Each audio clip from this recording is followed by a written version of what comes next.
नमस्कार साथियों, स्वागत है आपका अपने YouTube channel YK online education में। उम्मीद है आप सब लोग स्वस्थ होंगे, मस्त होंगे और अपनी पढ़ाई में व्यस्त होंगे। दोस्तों, आज हम पढ़ने वाले हैं विकारी और अविकारी शब्द। बहुत सारे लोग मुझसे पूछ रहे थे कि मैम विकारी और अविकारी शब्द थोड़ा क्लियर कीजिए, तो चलिए शुरू करेंगे। आज हम विकारी और अविकारी शब्द को इस तरह से पढ़ेंगे कि ताकि आपका डाउट क्लियर हो जाए और आगे आपको कोई कन्फ्यूजन ना रहे, ऐसी मेरी कोशिश रहेगी। तो आप लोग भी अपना सहयोग दीजिएगा, पूरा वीडियो ज़रूर देख लीजिए और अपने दोस्तों के साथ शेयर करना बिल्कुल भी ना भूलिए। यदि आप किसी भी कॉम्पिटिटिव एग्ज़ाम की तैयारी कर रहे हैं जहां पर हिंदी पूछी जाती है, चाहे वो हिंदी साहित्य है, चाहे वो हिंदी व्याकरण है, तो आप मेरे चैनल से जुड़ सकते हैं। मैं यहाँ पर दोनों ही पढ़ा रही हूँ और यहाँ पे मैंने बहुत सारे प्रैक्टिस सेट भी आपको करवाए हैं। उत्तराखंड जो लोग वीपीडीओ की तैयारी कर रहे हैं या अन्य समूह की भर्तियों की तैयारी कर रहे हैं, वो भी हमारे चैनल से पढ़ सकते हैं। मैं आपके सिलेबस के अकॉर्डिंग ही आपकी तैयारी करवाती हूँ, आपके प्रैक्टिस सेट देती हूँ और जो कि आपके लिए बहुत हेल्पफुल होते हैं। एनसीईआरटी का भी सीरीज़ हमारा चल रहा है जिसमें 9th-10th का हम पूरा क्लियर कर चुके हैं, 11th का अभी हमारा चल ही रहा है, तो अब हम उसको आगे कंटिन्यू करेंगे। तो चलिए शुरू करते हैं आज का ये वीडियो। पिछले वीडियो में मैंने आपको पदबंध पढ़ाए थे, पद परिचय पढ़ाए थे, बहुत सारी चीज़ें मैं आपको पढ़ा चुकी हूँ। आपने अगर वो प्रीवियस वीडियोस नहीं देखे हैं तो आप ज़रूर देख लीजिए, काफ़ी कुछ सीखने को आपको मिलेगा। तो चलिए शुरू करते हैं। देखो, विकारी और अविकारी दो तरह के हमारे शब्द होते हैं। तत्सम तद्भव शब्दों के अंदर भी मैंने जब शब्दों की उत्पत्ति आपको पढ़ाई थी तो वहाँ पे हमने 4 तरह से शब्दों की उत्पत्ति बताई थी। शब्दों का निर्माण बताया था, उत्पत्ति के आधार पर, रचना के आधार पर, रूप प्रयोग के आधार पर और अर्थ के आधार पर। तो उन्हीं में से एक है हमारा विकारी और अविकारी शब्द, रूप जो प्रयोग के आधार पर हैं। तो देखो, विकार का मतलब होता है, ठीक, देखो विकार मतलब परिवर्तन। वे शब्द, अब इस विकारी शब्द में परिवर्तन, आपको पता चला कि विकार का मतलब परिवर्तन होता है, तो परिवर्तन किस आधार पर होगा, ये 4 चीज़ें आपको विशेष रूप से ध्यान रखनी है। लिंग, वचन, काल, कारक आदि, और भी चीज़ें हो सकती हैं लेकिन मुख्य रूप से, ठीक है। तो जिन शब्दों में आप चाहो तो परिभाषा इसके आगे लिख सकते हो, वे शब्द जिनमें लिंग, वचन, काल, कारक आदि के आधार पर परिवर्तन होता है उन्हें हम विकारी शब्द कहते हैं। जैसे देखो, यहाँ पर मैं एक शब्द लिखती हूँ, लड़की, ठीक। अब जो लड़की शब्द है वो अगर हमें उसका लिंग बताना हो तो वो क्या है, हमारा स्त्रीलिंग है, ठीक। अगर हम कह रहे हैं कि विकारी शब्द लड़की है तो लड़की का पुल्लिंग क्या हो जाएगा, कि जो लड़की हमारी जो शब्द है वो किस लिंग में है, स्त्रीलिंग में है। तो क्या लड़की शब्द का लिंग चेंज हो सकता है या परिवर्तन हो सकता है? बिल्कुल हो सकता है, उसका हो जाएगा लड़का, ठीक। किस में? पुल्लिंग में। हुआ कि नहीं? इसका मतलब क्या है, हमारा जो लड़की शब्द है या लड़का जो शब्द है वो क्या है, उसमें परिवर्तन हो रहा है, उसका लिंग परिवर्तन हो रहा है, तो वो क्या है, एक विकारी शब्द है, ठीक। अगर मैं लिखूं पुस्तक, तो आप बताइए क्या पुस्तक विकारी शब्द है? बिल्कुल है। अगर हम पुस्तक का बहुवचन करें तो क्या हो जाएगा, पुस्तकें हो जाएगा, ठीक। तो ये क्या हो जाएगा, एक वचन से बहुवचन, यानी कि इसका वचन परिवर्तित हो गया, ठीक। अगर हम देखें जाना, मुझे घर जाना है, तो घर जाना है वर्तमान, इसका काल बता रहा है, मैं घर जाता हूँ, जाना। और जाना का अगर हम भूतकाल में करें तो गया, मैं घर गया था। या भविष्य करें तो मैं घर जाऊँगा, हुआ। तो जो क्रिया है, जो शब्द आपको दिख रहे हैं वो शब्द क्या होते हैं, जिन शब्दों में लिंग, वचन, काल, कारक के आधार पर परिवर्तन होता है उन्हें हम कहते हैं विकारी शब्द। अब विकारी शब्द कौन कौन से होते हैं? एक होता है हमारा संज्ञा शब्द, हमने देखा लड़का, लड़की, ये क्या है, संज्ञा शब्द है। पुस्तक संज्ञा शब्द है। सर्वनाम हो सकता है, वह घर गया, या वह जो शब्द है उसका भी आपसे पूछ सकता है ना। और क्रिया जो शब्द है, जाना क्या है, हमारी क्रिया है, इसका मतलब क्रिया भी क्या है, परिवर्तनशील है। इन 4 आधारों पर या इन आधारों पर क्रिया में भी परिवर्तन हो सकता है, विशेषण शब्दों में भी परिवर्तन हो सकता है। तो ये जो शब्द हैं, संज्ञा, सर्वनाम, क्रिया और विशेषण। विशेषण क्या होते हैं, शब्द जो संज्ञा और सर्वनाम की विशेषता बताते हैं। तो विशेषण शब्द भी क्या होते हैं, परिवर्तनशील होते हैं, उनका भी हम लिंग, वचन, काल, कारक के आधार पर परिवर्तन कर सकते हैं। तो इस प्रकार के जो शब्द होते हैं उन्हें हम कहते हैं विकारी शब्द। ठीक, उम्मीद कर रही हूँ कि यहाँ तक आप समझ पाए होंगे। अब हम दूसरा देखेंगे, अविकारी शब्द, ठीक उसका विपरीत। अब अविकारी शब्दों की अगर हम बात करें तो अ का मतलब होता है नहीं, विकार का मतलब मैंने बताया परिवर्तन। तो वे शब्द जिनमें, आप परिभाषा नोट डाउन कर लीजिए, वे शब्द जिनमें लिंग, वचन, काल, कारक आदि के आधार पर कोई परिवर्तन नहीं होता है, उन शब्दों को अविकारी शब्द कहते हैं, या अविकारी के साथ साथ आप इन्हें अव्यय भी कहते हैं।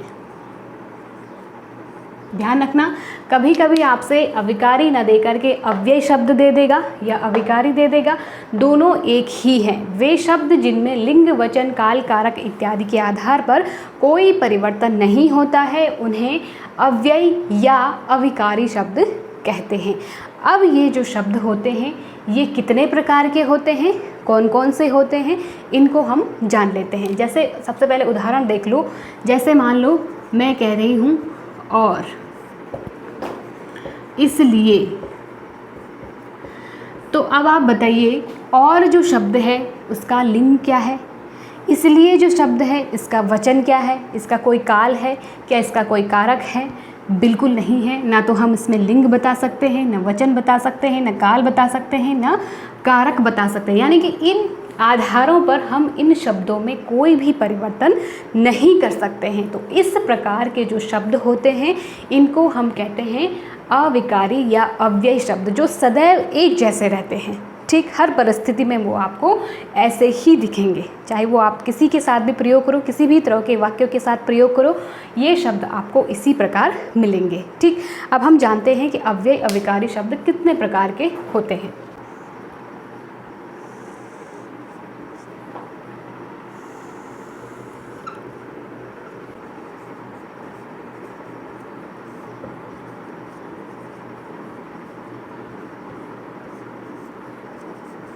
अव्यय जो शब्द हैं वो आपके कितने प्रकार के होते हैं, तो कितने प्रकार के होते हैं, 4 प्रकार के हमारे अव्यय या अविकारी शब्द होते हैं। ध्यान रखना, कई बार आपसे मैंने देखा है डायरेक्ट भी प्रश्न पूछा गया है कि अविकारी या अव्यय शब्द कितने प्रकार के होते हैं। तो 4 प्रकार के आपके अविकारी या अव्यय शब्द होते हैं। कौन कौन से होते हैं, सबसे पहला है हमारा क्रिया विशेषण अव्यय। क्रिया विशेषण क्या होते हैं, वे शब्द जो क्रिया की विशेषता बताते हैं, तो क्रिया विशेषण अव्यय होते हैं।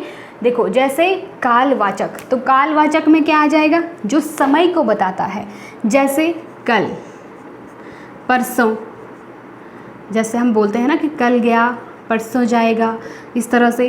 तो जो कल, परसों, आज, जो इस तरह के जो शब्द होते हैं वो हमें क्या बताते हैं, जो काल का बोध करा रहे हैं, समय का बोध करा रहे हैं, उन्हें हम कालवाचक क्रिया विशेषण के अंदर रखते हैं। ठीक, इसी के बाद दूसरा है स्थानवाचक, तो क्या बताता है, स्थान का बोध कराता है। जैसे इधर आओ, जैसे हम बोलते हैं ना इधर आओ, उधर जाओ, यहाँ, वहाँ, जो इस तरह के जो शब्द होते हैं जो किसी स्थान की हमें बोध कराते हैं, किसी स्थान का, तो वो स्थानवाचक के अंदर आएगा।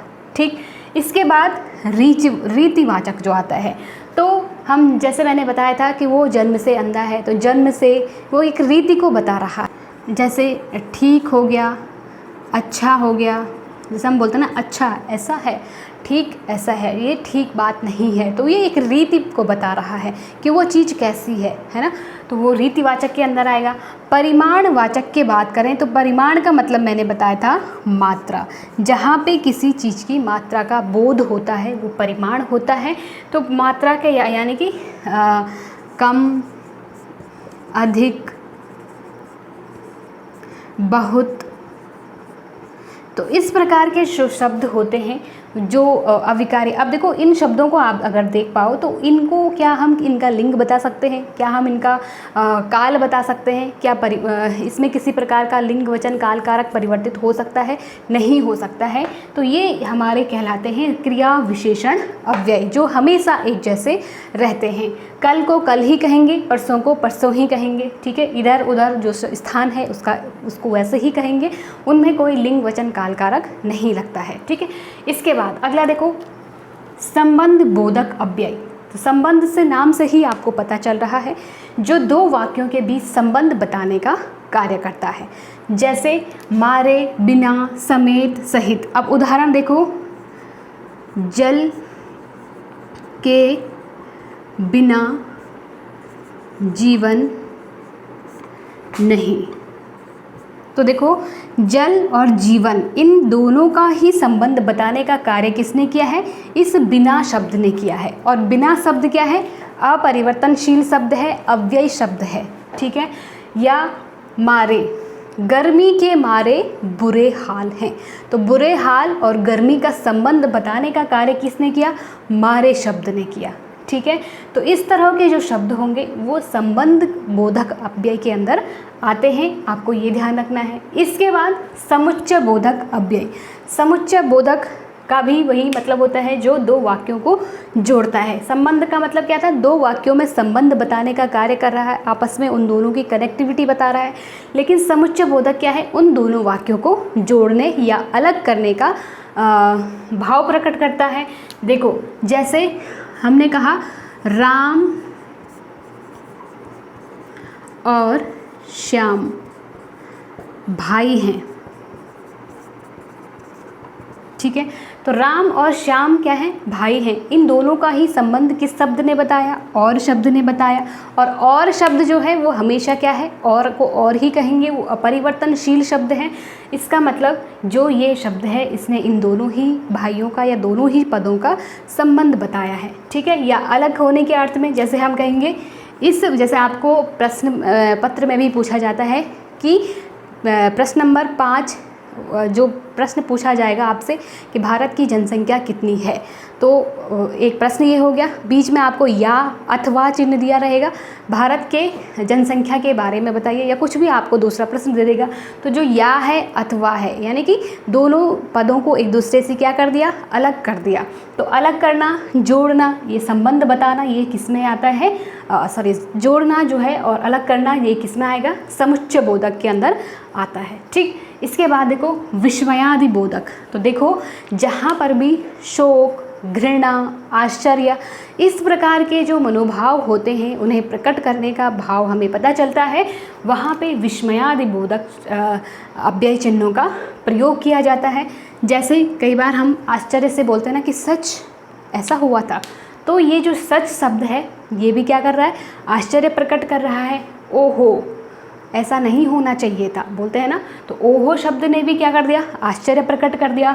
हाय अब बारिश का मौसम आ गया। तो ये क्या है? जहाँ पे मैंने कहा ना कि शोक, घृणा, विस्मय, आश्चर्य ये व्यक्त किया जाता है, वो सारे जो चिन्ह होते हैं उन्हें हम विस्मयादि बोधक के अंदर रखते हैं और वही हमारा कहलाता है विस्मयादि बोधक अव्यय। तो मैं उम्मीद कर रही हूँ कि आपको अव्यय शब्द, अविकारी शब्द यहाँ पता चले होंगे, समझ में आए होंगे। आपसे डायरेक्ट प्रश्न पूछेगा अव्यय कितने प्रकार के हैं, तो आपको बताना है 4 प्रकार के। कौन कौन से हैं? क्रिया विशेषण, संबंध बोधक, समुच्चय बोधक, विस्मयादि बोधक। और क्रिया विशेषण अव्यय भी 4 प्रकार के हैं, कालवाचक, स्थानवाचक, रीतिवाचक और परिमाणवाचक, ठीक। और संबंध बोधक में आपके चिन्ह, इससे और भी ज़्यादा चिन्ह हो सकते हैं। कौन कौन से हैं आप मुझे कमेंट करके और वाक्य परिवर्तन करके भी ज़रूर बताइएगा। समुच्चय बोधक और विस्मयादि बोधक ये होते हैं, ठीक। तो उम्मीद है आप लोगों को अविकारी और विकारी शब्द पता चले होंगे। यहाँ से अगर आपका कोई भी डाउट है तो आप मुझे कमेंट बॉक्स में लिखिए, और कौन सा टॉपिक ऐसा है कि आपको समझ में नहीं आता है, अगला वीडियो उसी पे होगा। और आपका आज का सेशन आपको कैसा लगा ये भी आप ज़रूर बताइएगा, फीडबैक ज़रूर दीजिएगा। वीडियो पसंद आया होगा तो एक लाइक ज़रूर कीजिएगा, अपने दोस्तों के साथ शेयर करना बिल्कुल भी ना भूलिए।